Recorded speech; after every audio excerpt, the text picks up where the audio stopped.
에훗이 죽으니 이스라엘 자손이 또 여호와의 목전에 악을 행하매 여호와께서 하솔에서 통치하는 가나안 왕 야빈의 손에 그들을 파셨으니 그의 군대 장관은 하로셋 학고임에 거주하는 시스라요.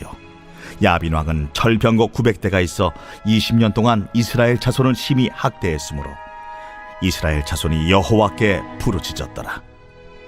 그때에 랍비돗의 아내 여선지자 드보라가 이스라엘의 사사가 되었는데 그는 에브라임 산지 라마와 베델 사이 드보라의 종려나무 아래에 거주하였고 이스라엘 자손은 그에게 나아가 재판을 받더라. 드보라가 사람을 보내어 아비노함의 아들 바락을 납달리 게데스에서 불러다가 그에게 이르되 이스라엘의 하나님 여호와께서 이같이 명령하지 아니하셨느냐? 너는 납달리 자손과 스불론 자손 10,000명을 거느리고 다볼산으로 가라. 내가 야빈의 군대 장관 시스라와 그의 병거들과 그의 무리를 기손강으로 이끌어 내게 이르게 하고 그를 내 손에 넘겨주리라 하셨느니라. 바락이 그에게 이르되 만일 당신이 나와 함께 가면 내가 가려니와 만일 당신이 나와 함께 가지 아니하면 나도 가지 아니하겠노라. 내가 반드시 너와 함께 가리라. 그러나 내가 이번에 가는 길에서는 영광을 얻지 못하리니 이는 여호와께서 시스라를 여인의 손에 파실 것임이니라 하고 드보라가 일어나 바락과 함께 게데스로 가니라. 바락이 스불론과 납달리를 게데스로 부르니 10,000명이 그를 따라 올라가고 드보라도 그와 함께 올라가니라. 오늘은 반복되는 고질병이라는 말씀 제목으로 이 아침에 함께 은혜 나누기 원합니다. 오늘 본문은 이스라엘의 사사 중에 온니엘, 에훗, 삼갈에 이어서 네 번째 사사로 소개되는 인물로서 이스라엘의 12사사들 가운데 유일하게 여자 사사로 활동을 했던 우리 드보라가 소개되고 있습니다. 본문 1절부터 3절은 드보라가 등장하게 된 배경을 좀 소개하고 있습니다. 1절을 우리가 읽었지만 다시 한 번 더 읽어보기 원합니다. 1절 함께 다시 읽습니다. 시작. 에훗이 죽으니 이스라엘 자손이 또 여호와의 목전에 악을 행하매. 아멘. 왼손잡이 사사였던 에훗으로 인해서 80년간 이스라엘의 평화가 찾아옵니다. 그런데 에훗이 죽은 후 또 이 이스라엘 백성들은 고질병처럼 하나님 앞에 악을 행합니다. 본문은 그것을 강조하기 위하여서 또라는 단어를 좀 강조하고 있습니다. 의도적으로 사용하고 있는 것이죠. 또 여호와의 목전에 악을 행하매. 사사기를 시작할 때 사사기 구조를 설명드렸었는데 기억나시죠? 사사기는 총 5가지의 패턴이 반복되는 구조입니다. 첫 번째, 이스라엘 백성들이 범죄합니다. 그러면 두 번째로 하나님께서 이방 민족들을 도구 삼아 그들을 압제하는 심판의 단계로 넘어가게 되죠. 그러면 세 번째 단계로 이스라엘 백성들이 뒤늦게 깨닫고 하나님께 부르짖고 간구합니다. 살려주십시오 하나님, 잘못했습니다. 그러면 네 번째 단계로 하나님께서 이들에게 사사를 세워서 그때그때 구원의 은혜를 베풀어 주십니다. 그러면 다섯 번째 단계, 이스라엘 백성들이 언제 그랬냐는 듯이 살만해지면 다시 잊어버리는 망각의 단계로 접어들게 됩니다. 그리고 곧장 다시 초기화되어서 재범죄하는 이 5가지의 패턴이 계속 반복되는 것입니다. 이스라엘 백성들이 이 고질병 참 쉽게 고쳐지지 않습니다. 오늘 본문에서는 그들이 또 어떤 악을 행하였는지 구체적인 언급은 없지만 앞서 살펴보았던 2장 19절 또 3장 7절 말씀에서 근거해 본다면 주로 우상 숭배의 죄 혹은 가나안 사람들의 행동 양식, 그들의 행동 삶의 패턴을 그대로 따라 답습하는 잘못을 지었을 것으로 판단할 수 있습니다. 그 결과 하나님께서는 가나안 왕 야빈에게 20년 동안 심히 학대당하도록 내어주시게 되죠. 이스라엘은 초대 사사였던 온니엘이 등장했을 때 메소포타미아 왕 구산 리사다임에게 8년 동안 섬겼고 또 그 다음에 두 번째 사사였던 에훗이 등장했을 때는 모압 왕 에글론을 18년 동안 섬겼습니다. 그런데 드보라가 등장했을 때는 가나안 왕 야빈에게 20년 동안 심한 학대를 당합니다.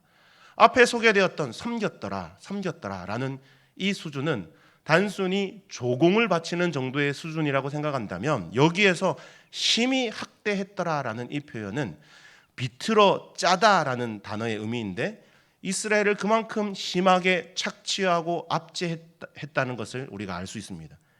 그 기간 또한 8년에서 18년 그리고 20년 이방 민족에게 압제를 당하는 기간이 점점 늘어가고 있습니다.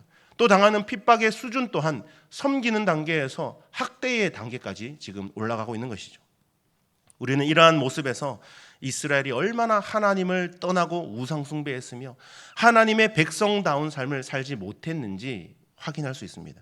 결국 이스라엘은 또다시 고통을 당하고 나서야 하나님을 찾게 되고 그제서야 뒤늦게 깨닫고 하나님을 부르짖습니다. 이런 이스라엘의 모습을 보면서 알 수 있는 것은 힘들고 어렵고 괴로운 일, 고통을 당할 때에 하나님을 찾는 것도 물론 중요하지만 지극히 평범한 일상 가운데 정말 아무 문제 없는 평화로운 삶이라고 생각될 때에 나는 하나님 앞에 온전히 서 있는지 나 자신의 모습을 한번 점검해 볼 수 있기를 원합니다. 나는 날마다 하나님의 그 말씀 안에 그 바운더리 안에 거하는 삶을 살고 있는지, 나는 지금 기도를 통해서 하나님과 영적인 소통이 원만히 잘 이루어지고 있는지 나 자신의 모습, 신앙의 모습을 점검해 볼 수 있기를 원합니다. 여하튼 이스라엘의 이 부르짖음에 또 하나님은 또 한번 속는 셈 치고 이들에게 또 은혜를 베풀어 주시죠. 드보라 사사를 세워 주십니다. 본문 4절 5절 말씀 제가 한번 읽겠습니다. 그때에 라피도세 아내 선지자 드보라가 이스라엘의 사사가 되었는데 그는 에브라임 산지 라마와 베델 사이 드보라의 종려나무 아래에 거주하였고 이스라엘 자손은 그에게 나아가 재판을 받더라. 본문을 통해서 알 수 있는 드보라의 정보를 몇 가지 얻을 수 있죠. 드보라는 라피도세 아내로서 여선지자였다라는 것이죠. 선지자로서 하나님의 말씀을 전할 뿐 아니라 에브라임 산지 라마와 베델 사이에 있는 종려나무 아래에서 사사의 역할을 했다는 것입니다. 사사의 주된 역할은 평상시에는 재판을 판단하고 또 판결을 내리는 판사의 역할을 하지만 유사시에 전쟁이 일어났을 때는 전쟁을 또 주관하기도 합니다. 그런데 고대 근동의 문화에서 여성은 여성의 몸으로 전쟁에 나갈 수가 없게 되어 있죠. 따라서 드보라는 자신이 직접 전장에 나가서 지휘하지 않고 멀리 납달리 게데스에 있는 이 바락을 불러서 전장에 나갈 수 있도록, 그리고 하나님의 이 약속의 말씀을 전달해 주죠. 그 말씀이 본문 6절과 7절 말씀입니다. 우리가 이미 다 읽었기 때문에 다시 한번 읽진 않습니다. 하나님께서 이 드보라의 입을 통하여서 바락에게 주신 말씀의 핵심의 요지가 무엇입니까? 납달리 자손과 스불론 자손 10,000명을 이끌고 다볼 산으로 가라라고 하죠. 드보라가 머물러 있던 이 에브라임 지파의 땅은 지도를 보시면 가나안 중부 지역에 위치해 있습니다. 근데 납달리 스불론 지파가 위치하고 있는 지역은 가나안 북부 지역입니다. 그럼에도 불구하고 그곳에 있는 바락을 불러내리고 또 납달리 지파, 스불론 지파에서 10,000명을 모집해라라고 하는 것을 미루어 볼 때에 가나안 왕 야빈이 이스라엘 지역 전체를 지배하고 학대한 것이 아니라 가나안 북부 지역을 차지하고 이 가나안 북부 지역 이스라엘 주민들을 심히 학대했다라는 것을 알 수 있습니다. 드보라는 그 지역의 군대 지휘관이었던 이 바락을 불러서 가나안 왕 야빈의 군대와 싸우십시오. 하나님께서 그 가나안 왕 야빈을 이스라엘에게 넘겨주셨습니다라는 승리의 확신을 함께 전합니다. 그러나 바락이 어떻게 반응합니까? 본문 8절 또 함께 읽어봅시다. 8절 시작. 바락이 그에게 이르되 만일 당신이 나와 함께 가면 내가 가려니와 만일 당신이 나와 함께 가지 아니하면 나도 가지 아니하겠노라 하니. 바락은 드보라에게 자신과 함께 동행해 줄 것을 요청하면서 만약 드보라가 가면 내가 올라가서 싸울 것이고 드보라가 함께 가지 않으면 가지 않을 것이다 라고 말합니다. 하나님이 그들에게 내 손에 넘겨주겠다라고 이미 7절에 약속의 말씀을 주지 않았습니까? 그럼에도 바락은 즉각적으로 행동으로 옮기지 않고 순종하지 않고 머뭇거리며 드보라의 동행을 지금 보채고 있는 것입니다. 왜 그랬을까요? 가나안 왕 야빈의 군대는 오늘 본문 3절에서 우리가 읽고 넘어왔지만 900대의 철병거를 거느린 막강한 군대입니다. 현대 시대로 따져보자면 미국을 생각해 볼 수 있겠죠. 미국이 세계 최대의 군사력과 또 핵 무기도 가지고 있는 나라 아니겠습니까? 그 정도로 무서운 군사력을 가진 나라였던 것입니다. 그에 비해 이스라엘은 그들과 맞설 만한 무기조차 변변치 않았습니다. 이처럼 전략적으로 차이가 컸기 때문에 바락이 겁을 먹었던 것일까요? 아니면 이 드보라와 함께 동행함으로 인해서 그의 사사적 권위에 힘을 얻고자 했던 것일까요? 아무튼 바락은 이번 전쟁에서 너무나 생각이 많습니다. 너무나 몸이 둔하게 변하게 되는 것을 볼 수 있습니다. 지난 주일 말씀을 통해서도 우리가 살펴봤던 것처럼 다윗이 골리앗과 싸우러 나갈 때에 어떤 말을 합니까? 사무엘상 17장 47절 말씀. 또 여호와의 구원하심이 칼과 창에 있지 아니함을 이 무리에게 알게 하리라. 전쟁은 여호와께 속한 것인즉 그가 너희를 우리 손에 넘기시리라 라는 이 말씀. 다윗의 이 말을 통해 바락을 보면 바락은 내 손에 넘겨주리라 라는 이 하나님의 말씀에도 드보라가 함께 하지 않으면 나도 함께 하지 않겠다라는 연약한 모습을 보이고 또 하나님의 말씀을 온전히 믿고 따르지 않는 연약한 모습을 볼 수 있습니다. 이 바락의 대답에 드보라가 말합니다. 9절 또 함께 읽을까요? 9절 시작. 이르되 내가 반드시 너와 함께 가리라. 그러나 네가 이번에 가는 길에서는 영광을 얻지 못하리니 이는 여호와께서 시스라를 여인의 손에 파실 것임이니라 하고 드보라가 일어나 바락과 함께 게데스로 가니라. 드보라가 예언을 합니다. 이번 전쟁에서 결정적인 승리는 바락에 의한 것이 아니라 이제 내일 모레 또 나오게 될 것이지만 한 여인에 의하여서 전쟁의 결정적인 승리가 결정되게 될 것이다 라고 합니다. 결국 바락은 전쟁의 승기를 잡긴 하지만 그 승리의 영광은 얻지 못하게 됩니다.